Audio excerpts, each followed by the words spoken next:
Hello, Steve from Pullbuoy here, looking back at my favourite 20 moments from the last 20 years. In this video, I had the opportunity to watch one of those, in fact, my favourite race from Melbourne 2006 Commonwealth Games, the men's 4x200 freestyle final, with Ross Davenport, who anchored the successful English team in that race. So, let's have a look at it and hear his recollections. So, we said there was no heats, so you were coming straight out for this final. You'd had all that thought. What do you remember about walking out into that atmosphere? In that pool. Yeah, it's a funny environment actually, the pool in Melbourne, because it was Australia. It was the middle of March, and I think it must have been about 7 or 8 o'clock at night, and it was an open air pool but with a canopy over it. So the wind or certainly the heat was being let out of the pool, so it was quite cold. So you can see a lot of swimmers that are really wrapped up, even though it looks like it's undercover. So you kind of walk out from the core room where it's nice and warm from inside into the arena, and I believe there's probably about 12 to 14,000 people there. And Australia hadn't won a male gold medal by this point, so this was an event that they were expecting to win, and this was going to kickstart their meet. I think it was on day 4 or day 3, I think. So it's all that excitement, and I always liked going last because the pressure was off. I didn't have to get my tracksuit off, didn't have to sort my hat and goggles out first. I had another 5 minutes to prepare myself and kind of do everything in my own time without being rushed. Yeah. So I like to kind of take a step back and just encourage the other 3 members and make them feel as relaxed as possible. Yeah. Knowing that I'd still had a good 5 minutes to go. So we just saw Australia go through there. Obviously, they didn't have Grant Hackett, who was having shoulder surgery. They didn't have Ian Thorpe, who'd fallen ill just before this meet took place. Did that play on your thinking at all? Did you think actually, obviously it increased your chances because they're 2 amazing swimmers, but did you actually think that? Was that part of your mindset that they were weak in inverted commas? Yeah, it did, but we never thought that we were in a shot with beating them, because the year before they came 3rd at the World Championships without Ian Thorpe. Yeah. Grant Hackett was swimming, but they're renowned for the 4x200 relay. It's Australia. They're strong at 200 freestyle. They always have been, and they always will be. And we're in Australia as well, so it was okay. They were a weaker team, but they were still very strong. Yeah. And it didn't matter who they put out. They can just churn them out left, right, and centre. And we're going back to 14 years ago that they were all doing 148, 149, and that was just that's just what you did if you're Australian. You even have to be a superstar to do that. But we knew that Canada were going to be the strong link, and that's why we thought it was going to be between Canada and Australia, gold and silver, and then it would be down to us Brits to fight it out for the 3rd place. So Simon went off first, as you said. He had you thought the best flat start, and he got a really good start. At that first 50. Scotland went with David on the first leg. He was having a great week. He'd won the 400 free. Were you surprised when you saw that as a team? Did you think they might save him to the end? No, because Dave was a very reliable swimmer, and you always knew that whatever effort he put in, that was as good as he was going to do on that day. So it was safe to put him first, and we always knew that Scotland were going to have a good opening leg because of Dave. But we always knew that Simon on the 200, obviously Dave was more of a 400 swimmer. Yeah. We knew that Simon would have the advantage over Dave on the first leg. But we also knew that Robbie was the one that was a little bit of an unknown, because I think he was 17 at the time. Yeah. We knew that Andy Hunter was, again, just extremely solid. Any time, any place, he would just stand up and deliver a good, certainly in a relay, a really good relay split. We'd been training with Ewan day in, day out for the last 2 years, so we knew what he was capable of doing, and he had a really good 400 IM on day 1, I think. So if anything, when I was watching it now, I thought Simon would be further ahead, and I was more concerned about Dave being how close he was to Simon, because I thought Simon would have gone. And you see him now streaking away. And I think the 200 individual knocked his confidence a little bit, Simon, because he had too much to give down that last 50. But he wanted to make sure he finished strong and not on a fade. So I think he was capable of going faster, but he kind of played it for the relay and leading and doing the job for the relay of finishing strong and putting his hand on the wall first. But now I was concerned because it was not how it was supposed to pan out. So how standing behind the blocks, you said earlier you've got that extra 5 minutes to prepare yourself, if you like, for what's going on. How involved are you in what the race is doing and how it's going compared to your strategy, or are you just focused on what you've got to do?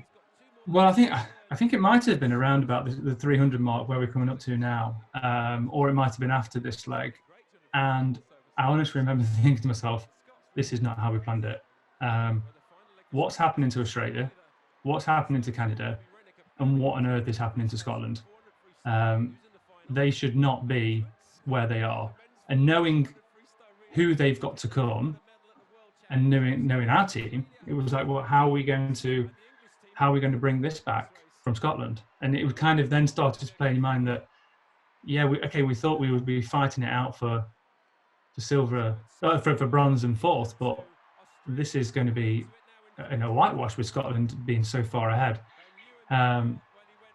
It blew me away because we expected Australia and Canada on the second leg to just go. Second and third leg, that was when they were going to go, and kind of leave us to battle it out for the second half of the race. So Kenrick Monk for Australia finishes really strong on this and puts them into the lead. That might have been perhaps more what you were expecting, but the race isn't going to your plan at this point. So are you just trying to figure out where you might be when Dean comes back in at this point? Yeah, it was almost a little bit like you plan for this event and you plan for how you expect it to pan out, and it's one of those cases where best case, you plan for all these different eventualities, but it just straight away is just out the window. So I think at this time I was just like, well, I've got to swim, right? I have to stand on the blocks and I have to deliver, but I just don't know what position we're going to be in and how we're going to pan out, because this now.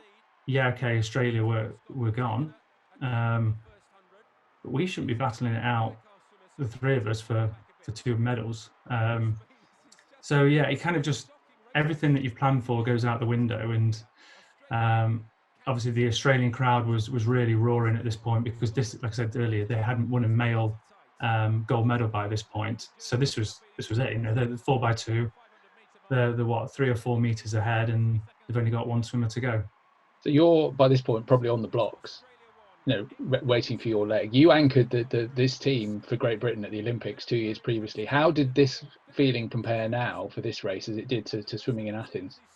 Well, I didn't want to anchor the team in Athens. I wanted to be hid in the middle. Like I said, sometimes you can hide a little bit in the middle, and I didn't want to anchor it. But then since then, I thought, actually, I quite like the feeling of the race is almost determined by the time you go in. You've either got to finish it off, or it's already determined. And I remember just now diving in and not understanding what was going on. And as soon as I dived in, I remember in my eye shot, I could see the Australian swimmer. And I thought, right, well, the race has gone. Scotland are way ahead. It's between us and Canada now for the third place. And I just remember thinking, if I can keep the Australian swimmer in my eyesight and I can just chip away, then I've had a better swim than he has. Yeah. Never at any point did I think I'm going to catch him, but it was just a bit of a mental way of getting through the race, of just trying to chip away and just trying to claw back, just even if it was a centimetre every single 50. How were you thinking? Because it's very easy to go much too fast in that situation and think, right, I've got to catch this all up in the first 50 meters. Were you consciously thinking, no, it's four lengths, I've got to do it bit by bit? Yeah, and that was the first 2 lengths, but as you can see now, I'm so far on the lane rope, it's unbelievable. I'm just going to try and catch as much as his bow wave as possible, and just try and use it as a tow, not knowing what was going on the other side. And this is the point now I thought, I can beat him. I can beat the Australian, but I have no idea where this is going to put us.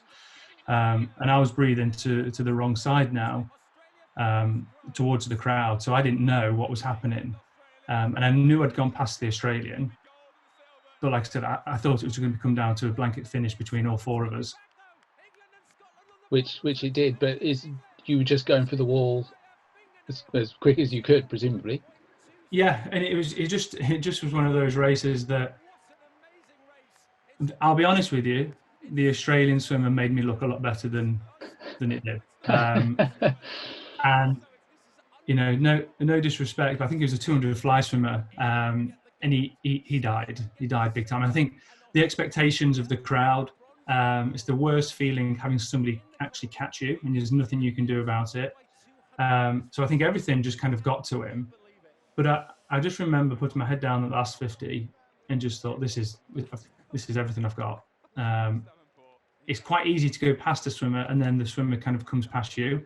So it was just about just keeping the foot on the pedal, and just trying to drive past. But it was an unbelievable feeling to touch the wall, knowing that we were going in, potentially coming out with a 4th place and actually winning it. And as harsh as on a Scotland as it sounds, it was great to stand on the podium with Scotland second, because we trained with half of their team.